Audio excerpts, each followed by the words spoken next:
Well, howdy folks, and welcome back to Pecan Ranch. I know it has been a while, but we have been busy here in the springtime. So I'm gonna give you a little bit of a springtime update today, as well as maybe cover another topic or so. So I'm gonna get some animals fed, and I will show you an update on what's been going on around here since the last that you all had heard from me. It's a little bit sprinkly today. Here's my piggies. Hey piggies. How are you doing, Oreo?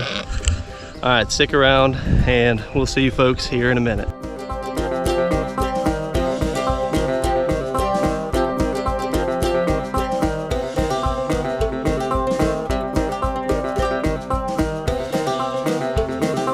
I hear you. All right, piggies. I'm coming.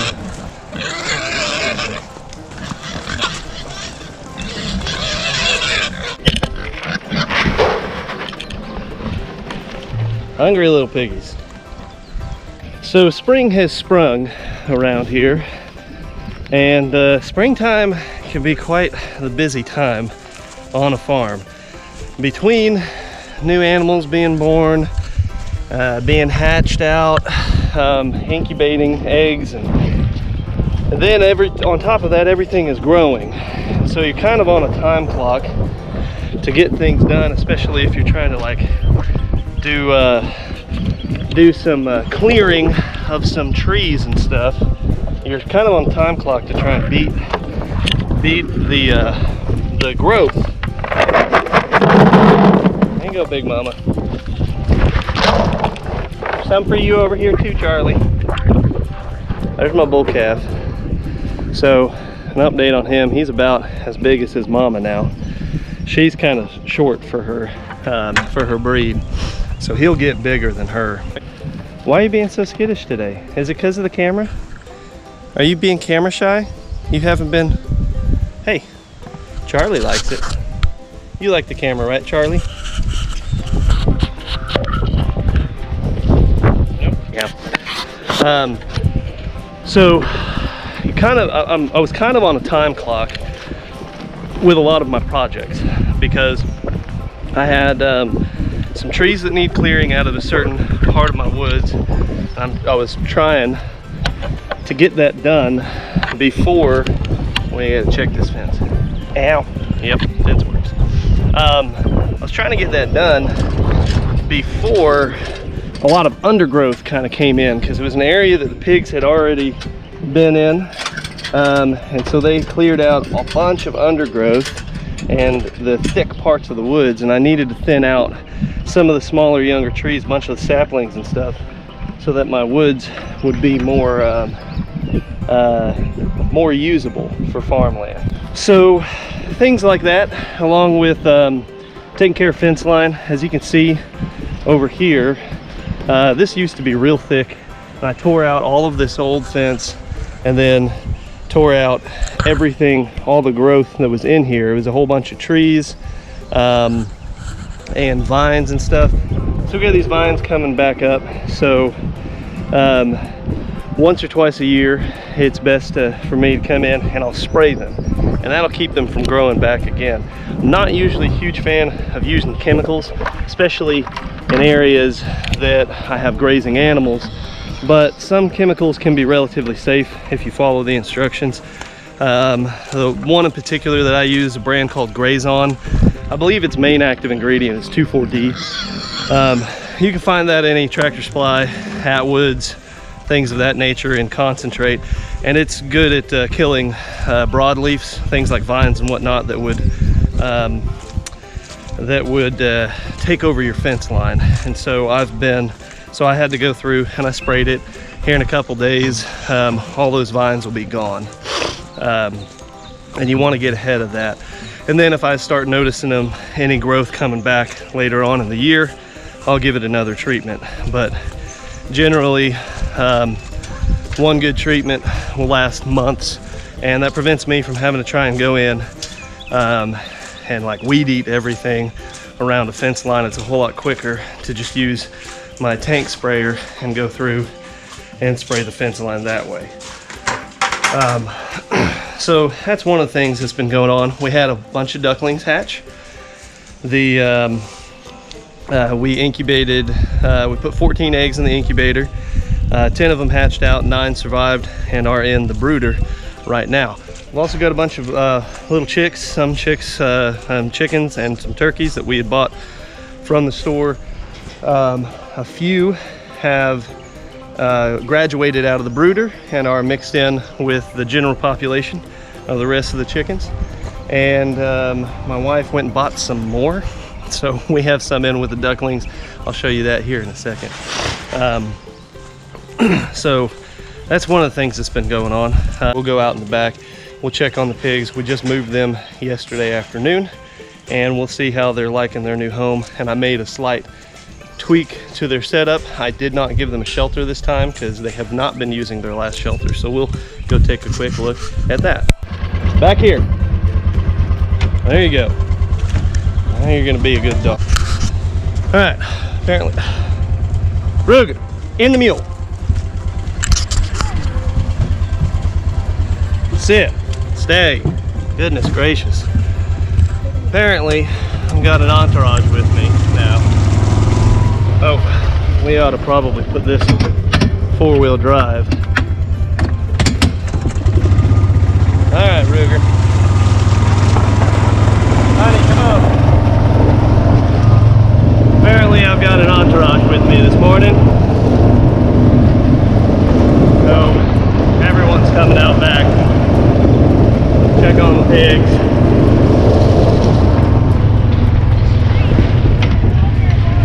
And the rain is starting to pick up a little bit. I should have probably put on a rain jacket. Oh well. Woo! Yeah, a couple of creeks crossing our path.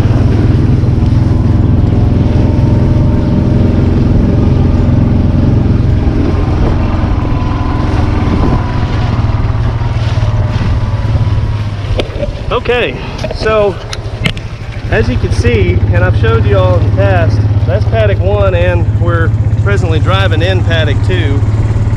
This is paddock 1's about almost 3 months ago that the pigs were in it. Paddock 2 about 2 months ago the pigs were in it, and we're moving on to paddock 3 where the pigs just moved from yesterday. So it's been about a month and paddock 2 is starting to pick back up again. And paddock 3, here it is. We just moved them out of here yesterday. And there's already some growth and the pigs can only keep up with so much of it. So let's check out paddock 4 and we'll check on them. I see my pigs across the field. They saw me. All right, got water droplets all over the lens. I don't know if that made it better or worse. Check on the fence. Woo! Yep, it's hot. All right, so this is paddock 4. We just moved them over here. And here they come. Here come my piggies. Hey piggies, how are you? I don't know if they've quite figured. Ruger, don't you dare chase my pig. I had a hummingbird right there on the. Oh, cool. There's a hummingbird right there. I don't know if I'll be able to. Oh, no, it zoomed off. It's not this tiny. Okay, anyways, a lot of distractions here.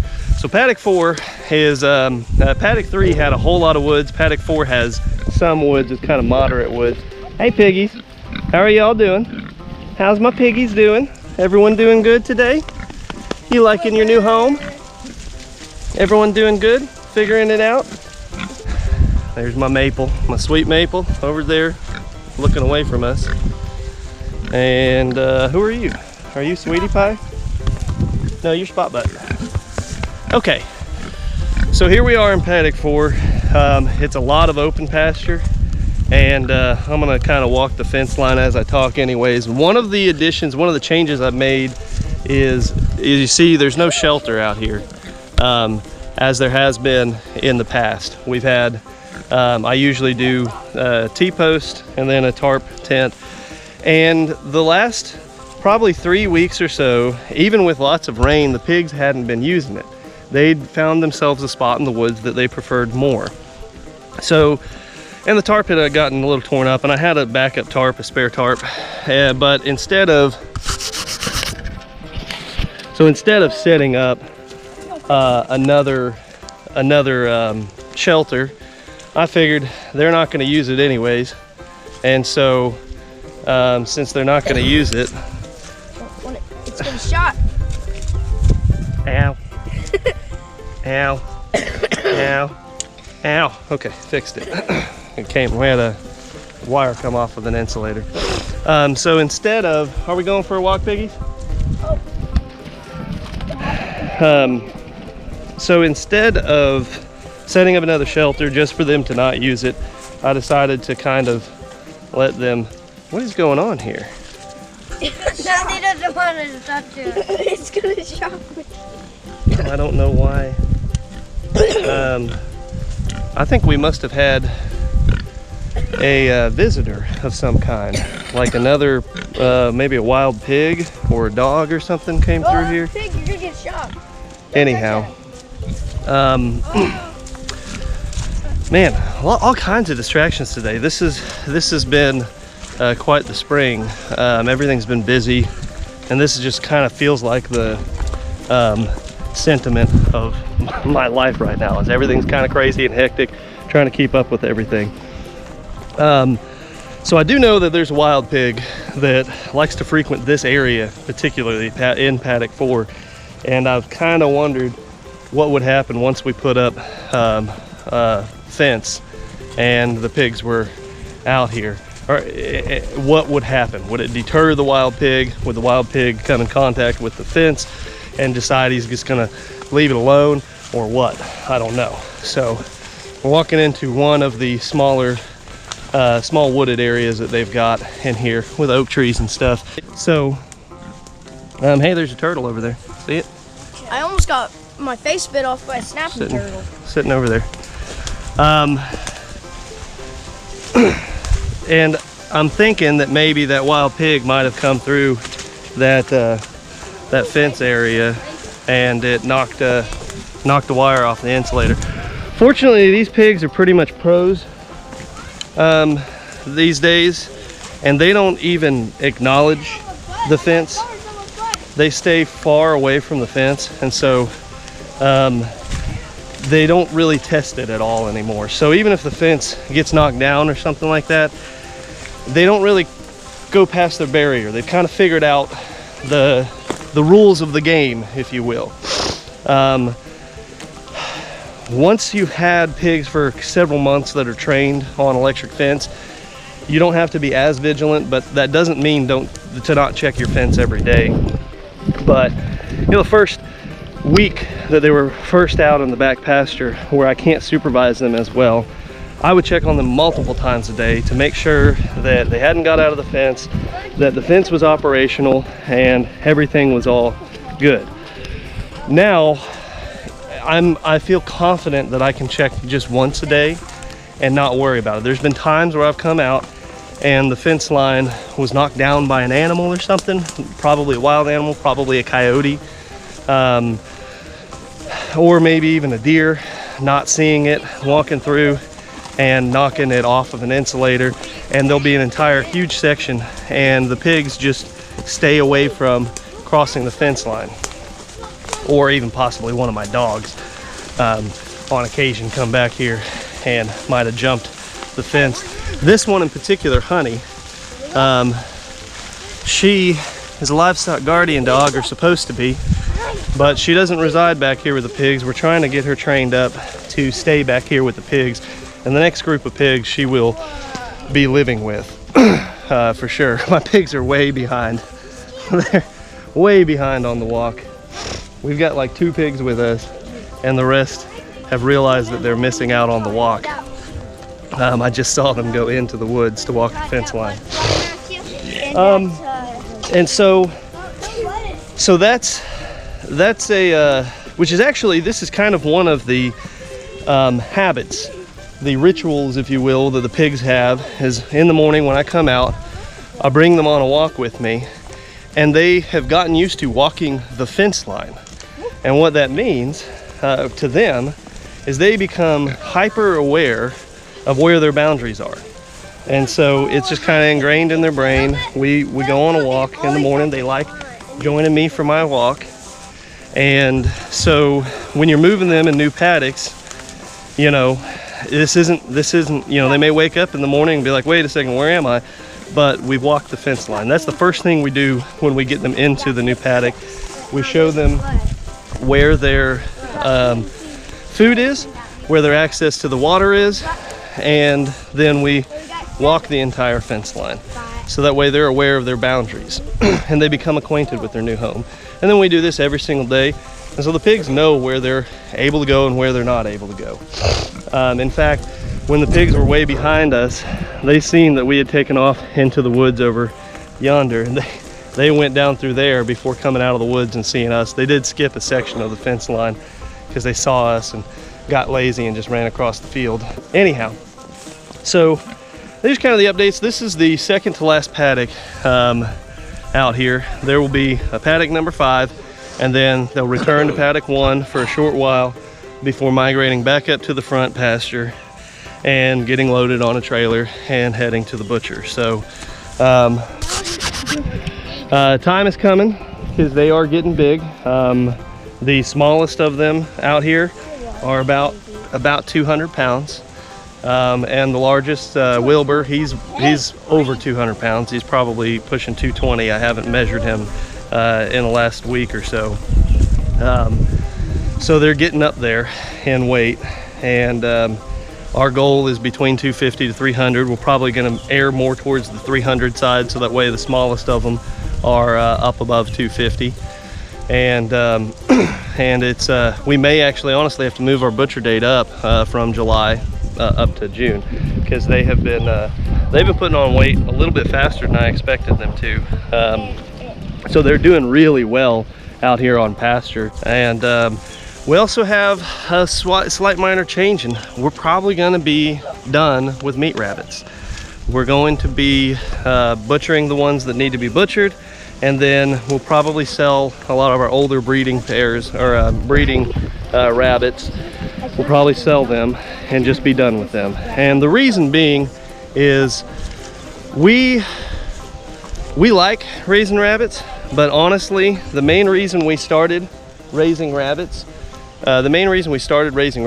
was because for the size yard that we had on a 1/4 acre lot in a subdivision in a suburban type area, we couldn't raise large livestock. And now that we can, it's just honestly a whole lot easier to fill the freezer with larger livestock now that we've got the space for which to grow them. And the rabbit colony is going to be turned into a duck pen. We're going to separate the ducks from the chickens because we're basically increasing our duck operation size substantially. So we'll be expanding our duck operation. I like duck a whole lot better than rabbit, honestly. It's a different kind of meat. Rabbit's white meat, duck is red meat. But if I'm gonna pick, I'm gonna pick duck. And so basically we're gonna be getting rid of the rabbits to make room for the ducks in that particular pen. And I also was, contacted by another farmer who really wants to get started into meat rabbits, and this would be a good opportunity for him to get an already established colony. And I'll be coordinating with him, and he'll probably be taking all of my breeding rabbits, and he'll have kind of all the kinks worked out of the genetics that we've been kind of working with in our rabbit breeding to kind of produce a good hardy meat rabbit that survives well, has large kindles, large litters, and they grow well, and they do well in most climates, summertime, wintertime, all of that. And we've kind of, with the breeds that we've mixed in, kind of created a pretty solid breed that worked great for us. And that took us, probably the better part of a year or two just to get down to the selecting the right mamas, and kind of picking and choosing who's our breeders and who's not, and getting to the point where we had a pretty solid breeding setup. And so this will give him a head start, which is good. And then we're gonna go, then we're gonna focus a lot on the ducks. Every spring we're gonna hatch out a bunch of ducks. They don't take very long to grow, and we can use them to fill our freezers with. So a quick thing to talk about before we go, and that was what I want to talk about today, was the importance of having a good farm dog, or dogs, plural. For instance, she is an Anatolian Shepherd Great Pyrenees mix. She's going to get big. She's going to be probably roughly 100 pounds or so, and she's going to reside out here with the pigs. The next group of pigs she'll probably be out with. She's starting to get more comfortable with these pigs, but when she was little, the pigs kind of were rough on her, and so she's a little bit afraid of these pigs. But she's not that afraid of our smaller pigs up in the front pasture. And the next group of pigs that we get, she'll be joining them when they're much smaller, and she'll grow a little bit more of an attachment to them, and she'll stay with them. That's the plan with her. She's still in training though, so it's a little bit of work there. We have Ruger. He probably followed the kids back up to the house. He is good mostly with the livestock. He got a little rough with one of our littler pigs. They kind of got into a little bit of a fight. They were kind of playing at first, and then he got a little rough with her. I think the pig actually attacked him first, and then it turned from playing into not really playing, and anyhow, he's good with the pigs. But the reason why I can't use him as a livestock guardian dog is, one, he's not that big. She's about his size already, and she's not full grown. He's full grown.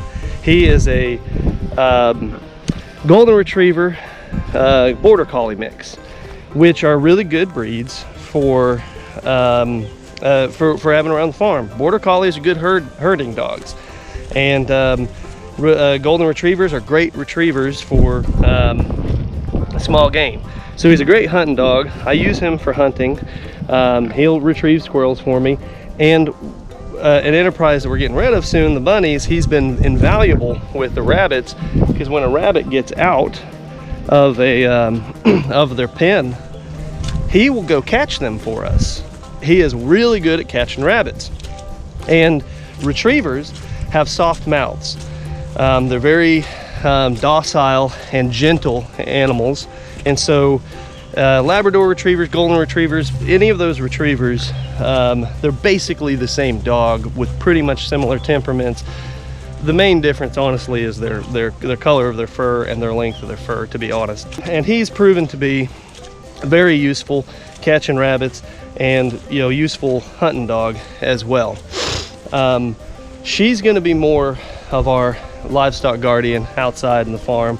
Great Pyrenees and Anatolian Shepherds both are phenomenal breeds for using as livestock guardian dogs. You can do a little bit of research into them, but Anatolians tend to be slightly more aggressive types of livestock guardian dogs, and Great Pyrenees tend to be not as aggressive, and they're usually really good with the livestock themselves. It's just how aggressive do you want them? What type of predators are they facing? Coyotes and stuff along those lines. Usually the presence of a livestock guardian dog is enough to deter your coyotes and such. But we just found her from a friend of my wife that was selling dogs, and so it just so happened that she's an Anatolian and Great Pyrenees mix. Both are really good livestock guardian dogs. Having that Anatolian in her will help a little bit when we do have, since we do have coyotes out here. She can be slightly more aggressive than your average Great Pyrenees. But one of the main reasons why we can't just keep Ruger out with the pigs is not just because of his size and and he's not as scary to predators, but also he has got short hair, and he gets cold out in the wintertime. Like when it was really cold out and there's snow on the ground, he would be outside, he'd be shivering. She doesn't care. She's gonna have, you know, lots of fluffy hair like Great Pyrenees do, and so she does better. Those types of dogs do better in residing outside in cold climates. I would heavily recommend, and odds are you already have plans for, if you're either starting a farm or already have started a farm, you have plans for getting a dog or two, because but when you're getting these dogs, just kind of contemplate and go over the purpose. Like, what are you needing the dog for? You wanting a good guardian dog to protect your livestock? Are you wanting something to help you with hunting or retrieving animals or herding animals? Do you raise sheep that, you know, it'd be useful to have a border collie around that's trained to herd sheep? That'd be a good breed to look for. You look for a herding type dog like an Australian Shepherd, blue heelers, red heelers, livestock or border collies, good retriever breeds, or rather herding breeds. And then the reality is a lot of dogs can be trained to do things that aren't necessarily traditional to their breed. However, there are built-in characteristics in a lot of the genetics of a lot of dogs. So, for instance, a livestock guardian dog is going to be more well equipped to guarding livestock, and it's going to be easier to train them to the task that they were bred for. For instance, Ruger, who has golden retriever in him, naturally wants to retrieve animals. I have not had to train him to, when we go out squirrel hunting, I just went out with him, and you know, we'd shot a squirrel went down, he went over to it, I just told him to bring it to me, and he brought it to me. You know, said he was a good boy, gave him pets, he loved it, and now he does that. Like, so it required a minor amount of training, but the thing is it's not just the fact that it's in his innate, like it's built into his genetics to want to go retrieve animals, but retrievers are very well known for having soft mouths. And what I mean by soft mouths is they don't, when they bite something to pick it up, they don't really bite into it real hard. They're real gentle with what they're picking up. So that's good whenever you're hunting. They're not going to damage the animal that you're trying to retrieve, because you don't want to get a squirrel back and it's torn to pieces and you can't eat it. Same with a duck. He's good at retrieving those. But it's also a useful characteristic to have around the farm, because if he does come in contact with a smaller animal like a chicken or something like that, if he does catch it or something, he's not going to hurt it. Because, you know, a lot of dogs, they catch something and they just shake it and tear into it. Retrievers don't. They just kind of, they have real soft mouths, and they kind of put their paws on it to keep the animal still, and then pick it up real gentle like, because that's just built in.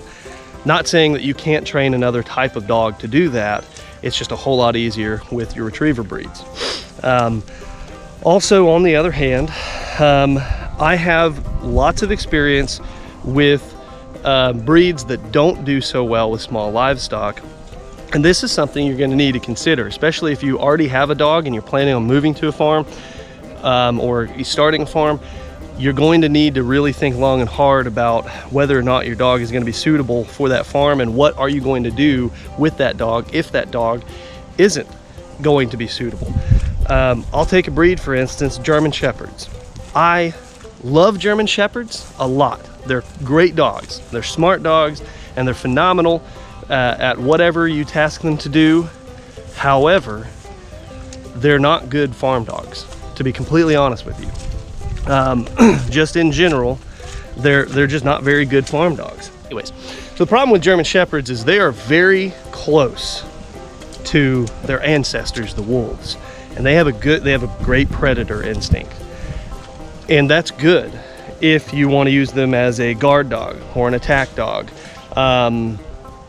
something along those lines, or just, you know, a companion to have around the home. They're not very aggressive towards their owners. They're usually phenomenal family dogs. and they're usually great for like guarding your house, and that's something to consider. Come on, honey, let's go back. Come on, come on, come on, come on. Or are you staying out here with the piggies? Are you staying out here with the piggies? You're thinking about it. Oh, see, you can jump it and clear it. I knew you could. Being lazy. So, so the issue that you'd have with a German Shepherd, and I've had this personally. We had a white Shepherd Husky mix, and we could not keep him. We could not keep him from killing chickens and killing rabbits. There was nothing we could do. He was the sweetest dog in the world, but if he got a hold of a chicken or a rabbit, he would kill them anytime. So we had to get rid of him. And that now you may have an instance where, say, you have a German Shepherd or breed similar to that's a little bit more aggressive, that is going to have more trouble with small livestock, that's your family pet. You love the dog, you want to keep the dog. That could be fine too. You just need to ensure that you've got a yard that you can keep them in, an area that you can keep them in, where they're not going to be coming in contact with those small livestock. And that way you can protect your livestock. And believe me, there's nothing worse than having, losing your livestock to your own family pet. That was I lost no animals to predation at my old place, except from the predation that I introduced into my own backyard, and that was with my dog. So there's nothing worse than having to deal with that, because now you're faced with either continually losing your hard work and your food, your livestock, or losing your beloved family pet. So just things to consider if you do have like a German Shepherd or a Doberman Pinscher. You got a dog that has a little bit more of a predator drive. You're going to want to make accommodations when designing your layout of your farm, and just be smart about it, and be careful not to have them come in contact with your small livestock, because what you don't want to have to do is you don't want to have to try and find your dog a new home, or worse yet, if you can't find the dog a new home, have them go to a shelter and potentially even be put down. That would be terrible. So what you want to do is, if you don't already have a dog and you're thinking, okay, we're gonna have all this space, we're gonna have this big farm, then carefully consider the breeds and make sure that they're going to be good with the particular livestock that you'll be raising. And even if you don't plan on raising small livestock, it's best to be better safe than sorry, because you may say, you know what, we're only going to raise pigs, or we're only going to raise cattle, so my German Shepherd will be fine. It's not going to really hurt any of my pigs or my cattle. The German Shepherd's not going to be roaming out all that often without me present, and so I could be safe in that sense. But then you decide, you know what, maybe we want some chickens. Well, now what do you do with basically your wolf that you have in your house? Albeit very sweet wolves, but they are. So carefully consider the breed of dog that you're going to get.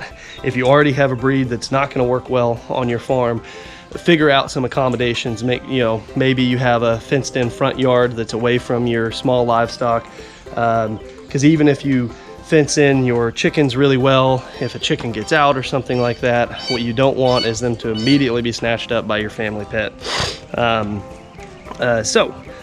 Things to consider. I'll try and post a little bit more frequently. I got a farm truck project over here It's running, driving, it's doing good. I've got some work to do on it though. It's certainly a project. It's a 77 CJ7, and if you'd like to see some more videos specifically on that, hit me up in the comments below. Let me know if you want to see some more details on the incubation process of ducks.